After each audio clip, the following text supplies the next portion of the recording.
Hey guys, in this video I'm going to show you how to add friends on Discord. So let's get started. Now we have two ways you can add friends on your Discord account. So first, you can add friends from any server you joined, and it's very easy. What you need to do, just open any server you joined. So let me open this one right here.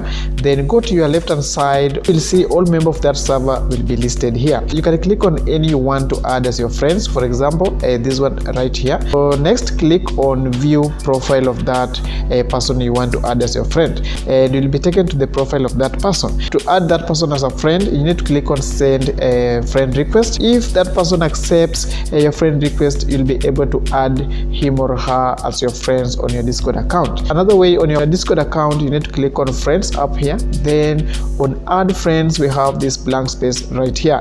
Now here you can type in the username of that person, or you can just copy paste the username of anybody you want to add as your friend inside here. So if you have the right username, just paste it here. Click on send a friend request. Then that person will be notified that you want to be friends on Discord. So it's that simple. I hope you found this video useful. If you did, please subscribe, like this video, and I'll see you in the next one.